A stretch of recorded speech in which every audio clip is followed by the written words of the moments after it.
na tukutane magharibi ya leo. Tunamshukuru tena juu ya neema kabambi anatupatia tukuwe ndani ya nyumba yake.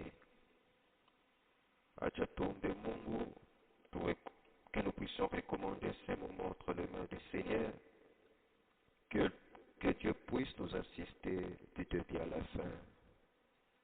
Seigneur Jésus-Christ, tunakuja mbele zako Seigneur. Nous te disons merci pour les bons moments que tu nous donnes encore dans ta maison. Jésus-Christ, nous venons encore sous ton sang, Père. Nous avons besoin de toi, notre Dieu. Oh Seigneur, nous nous recommandons entre tes mains, Seigneur. Baba, utusaidie. Semesha peplero, utuweke chini ya damu ya Yesu Kristo. Ututakase na utuoshe.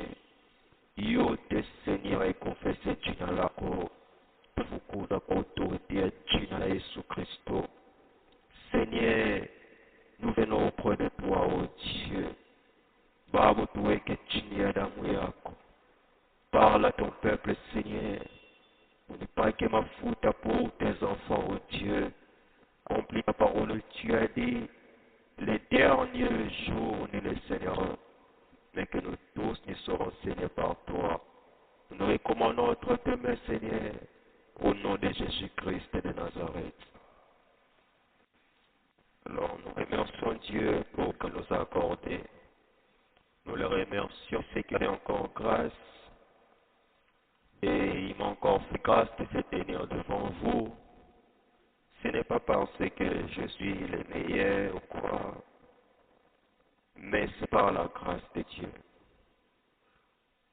Nous étions ici la semaine passée, nous avons parlé de la parole de Dieu. Et aujourd'hui, Dieu nous a encore accordé cette grâce d'être encore au milieu de vous, en fait de parler de la part du Seigneur. Alors, sans plus tarder, nous allons lire dans le livre de Galates, chapitre 13, Galates chapitre 3, de 13 jusqu'à 14. Christ nous a rachetés de la malédiction de la loi, étant devenu malédiction pour nous, car il est écrit, maudit est quiconque est pendu au bois, afin que la bénédiction d'Abraham eût pour les païens son accomplissement en Jésus-Christ, et que nous ressuscions par la foi l'Esprit qui a été promis.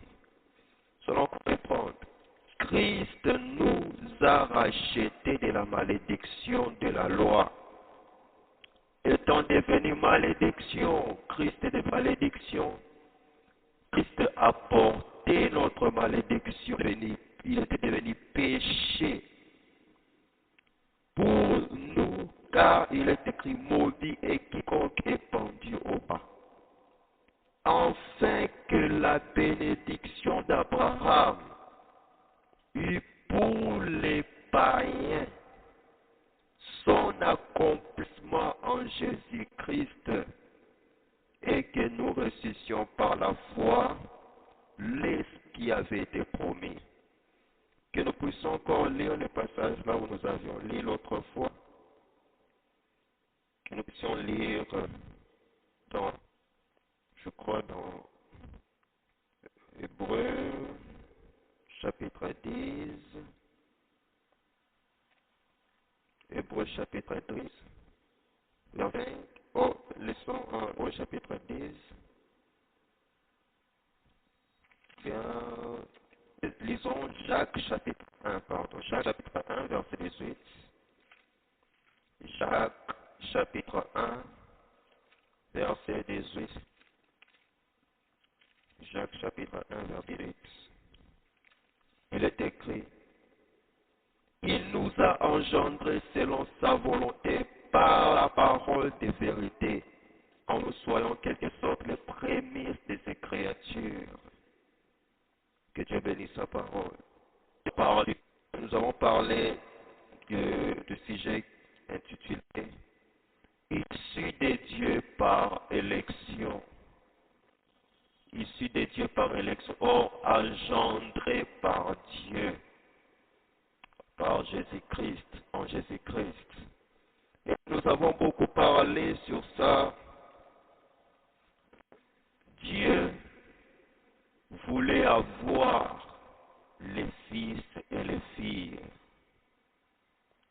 Adam, quand Dieu a créé Adam, Adam n'était pas l'image de la nature de Dieu. Adam était tiré, et Adam n'était pas tiré de Dieu. Adam était tiré de la poussière, formé par Dieu. C'est pourquoi Dieu lui avait dit, tu es poussière, tu retourneras à la poussière, car c'est là où tu as été tiré. Mais Jésus-Christ, car il a dit, je suis venu du Père et je retourne au Père. Jésus-Christ était sorti du Père. Il est la nature de Dieu. Il est l'image de la nature de Dieu. Et Jésus-Christ, engendré, fils engendré, par la parole, par la puissance du Saint-Esprit. Alors nous avons vu le but de la présence de Jésus-Christ ici, c'est de nous faire fils et filles de Dieu. Dieu, à croix de Golgotha, nous a engendrés en Jésus-Christ. C'est pourquoi, lisons un peu 1 Pierre chapitre 1, verset 3. 1 Pierre 1, verset 3. 1 Pierre chapitre 1, verset 3. Ça dit, béni soit Dieu le Père de notre Seigneur Jésus-Christ, qui selon sa grande miséricorde nous a régénérés pour une expérience vivante par la résurrection de Christ entre les morts. Prenons encore un Jean. Non, ok. Prenons Jean chapitre 1, verset 18. Jean chapitre 1, verset 18. Jean chapitre 1, verset 18. Ça dit, personne n'a jamais vu Dieu, le Fils unique qui est dans le sein du Père. Allez, 12, pardon, 12. Mais à tous ceux qui l'ont reçu, à ceux qui sont, il a donné le pouvoir de devenir enfants de Dieu, lesquels sont nés, non du sang, ni de la volonté de la chair, ni de la volonté de l'homme, mais de Dieu. Nous avons vu l'image, Jésus-Christ a dit dans Hébreu, il a dit, tu n'as voulu ni sacrifice, ni offrande, mais tu m'as formé un corps. Alors je viens, ô Dieu, dans le rouleau, il est question de moi. Je viens, ô Dieu, pour faire ta volonté. La volonté de Dieu, c'était quoi? La volonté de Dieu, c'était de faire de nous fils et filles de Dieu. C'était de faire de nous ses fils et ses filles. Alors, nous avons vu la semaine passée, de la même manière, le Saint-Esprit était descendu. Quand Marie avait dit à l'ange, comment cela se fera-t-il? Comment cela se fera-t-il? L'ange a dit à Marie que l'Esprit Saint, le Saint-Esprit, te couvrira du Très-Haut. La puissance d'en haut te couvrira de son nom. Et le Saint-Enfant qui naîtra de toi sera appelé Fils de Dieu. Et le Saint-Esprit avait couvert Marie.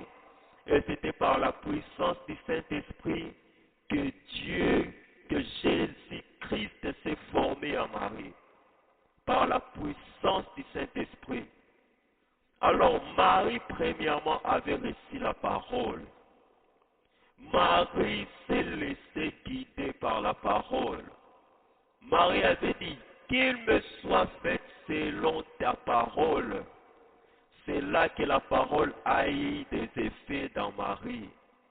À chaque fois que nous nous soumettons à la parole de Dieu, à chaque fois que nous laissons Dieu nous parler, à chaque fois que nous disons qu'il me soit fait selon ta parole, c'est là que la parole de Dieu accomplit ces dons pour lesquels Dieu l'a envoyé. C'est ça.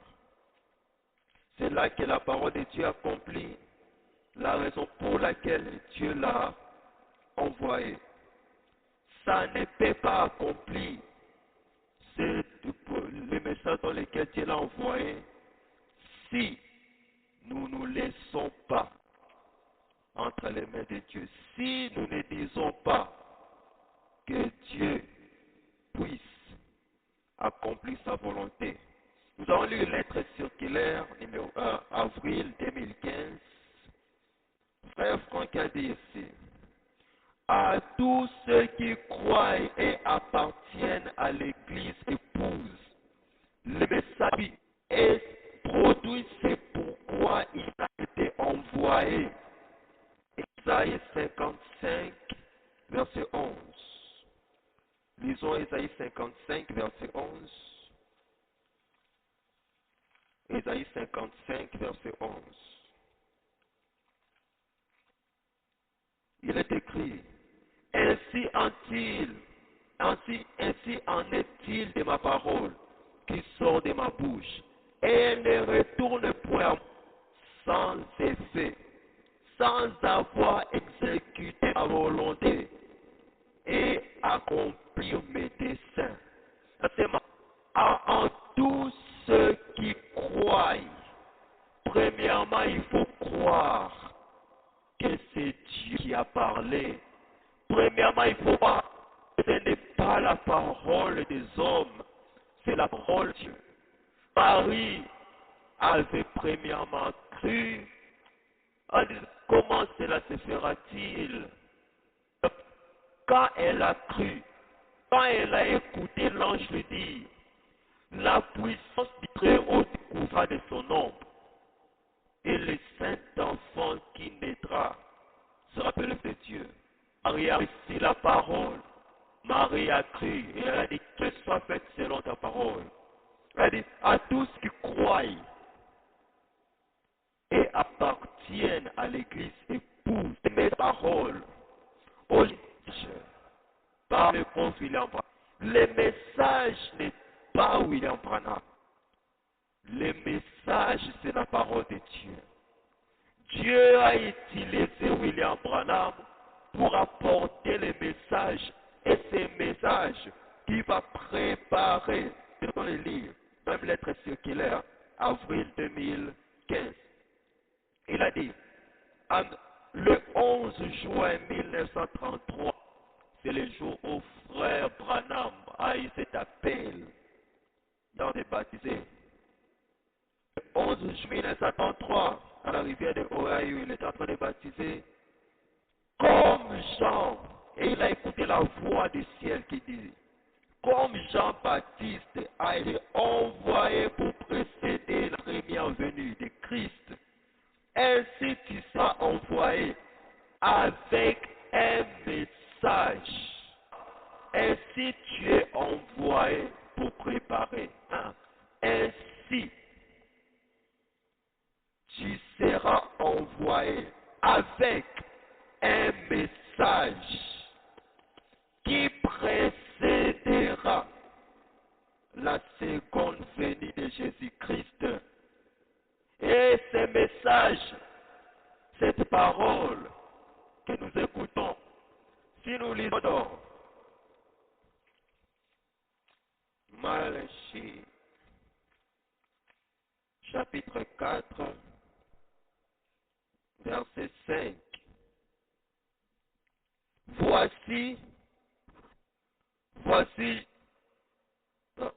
je vous enverrai, Élie le prophète, prophètes, avant que le jour de l'Éternel arrive, ce jour grand et redoutable. Ce jour grand et redoutable. Il ramènera les cœurs des pères à leurs enfants et le cœur des enfants à leurs pères, des pères que je ne vienne frapper les pays interdits. Il a dit, je ramènerai le cœur des enfants à leur père. Alors, Dieu a envoyé le message. Dieu a donné la révélation à William Branham. Dieu lui a donné la révélation même de ce qui s'était passé pour les jardins d'Éden. Il lui avait montré ce qui même s'était passé. Alors, quand Dieu a donné la révélation, quand Dieu a envoyé le message, c'était pour ramener la foi. L'Église, les gens avaient perverti la foi, avaient perverti la parole.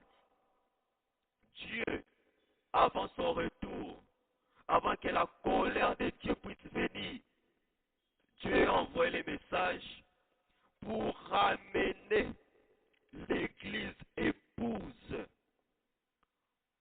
aux enseignements des apôtres et des prophètes. Pourquoi?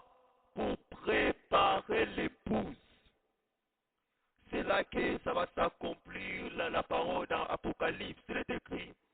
Et son épouse s'est préparée. Son épouse s'est préparée. Comment? C'est quand Dieu a envoyé les messages pour précéder la seconde venue de Jésus-Christ, pour préparer l'épouse, pour la préparer, Dieu nous fit qui à devenir épouse parole. Parce que Jésus-Christ viendra prendre l'épouse parole. Alors le but du message, le but de la parole, c'est de ramener, de prendre l'épouse parole. C'est que de prédestiner avant la fondation du monde. C'est dont Dieu a engendré en Jésus-Christ. Dieu a envoyé les messages pour les préparer pour la seconde venue. En les faisant retourner dans les enseignements des apôtres et des prophètes pour que cette écriture d'Apocalypse puisse s'accomplir. Et son épouse s'est préparée. Et l'épouse a été trouvée, les vierges sages, 5 vierges sages. Et ils étaient prêtes. Et ils entrèrent. Comment se trouver prêt? Le Saint-Esprit est donné quand tu écoutes la parole de la vérité. Le but de ce message, c'est que nous puissions être sanctifiés par l'eau de la parole, afin que Dieu puisse mettre son esprit, l'huile. Avoir les messages, ça ne suffit pas. C'est quand Dieu accepte ta façon de croire. C'est quand Dieu voit que tu as cru complètement ces messages. Dieu accepte ta façon de croire. C'est là que Dieu vient et scelle cette foi du Saint-Esprit. Dieu scelle la véritable foi. La véritable foi est basée dans la véritable parole de Dieu. Alors quand tu crois de tout ton cœur, quand tu crois mieux, tu aimeras l'Éternel ton Dieu de tout ton cœur, de toute ton âme et de toutes tes forces.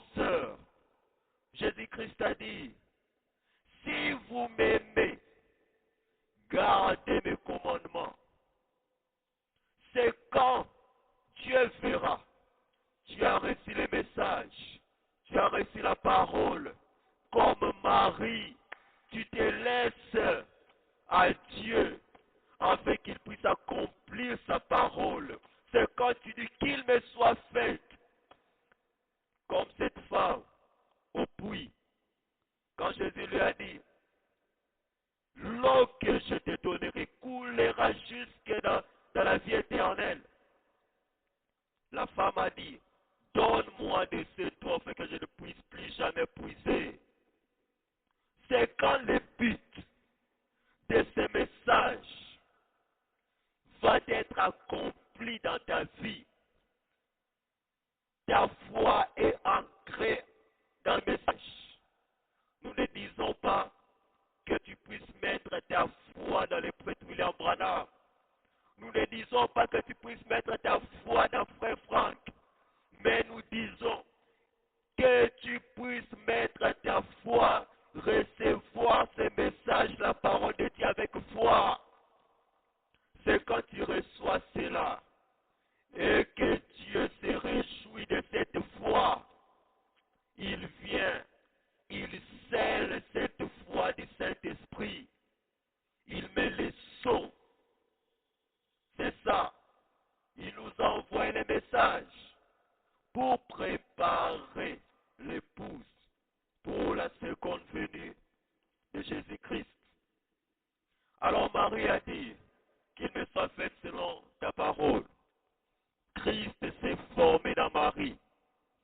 Alors, Jésus-Christ, avant qu'il puisse commencer la mission, parce que la mission de Jésus-Christ était de faire de nous fils et filles de Dieu. C'est que nous puissions être engendrés par Dieu en Jésus-Christ. Alors, il était venu en Jésus-Christ. Nous sommes devenus la descendance, la promesse que Dieu avait destinée pour les enfants d'Israël physiques. Nous possédons aussi ces mêmes promesses en Jésus-Christ.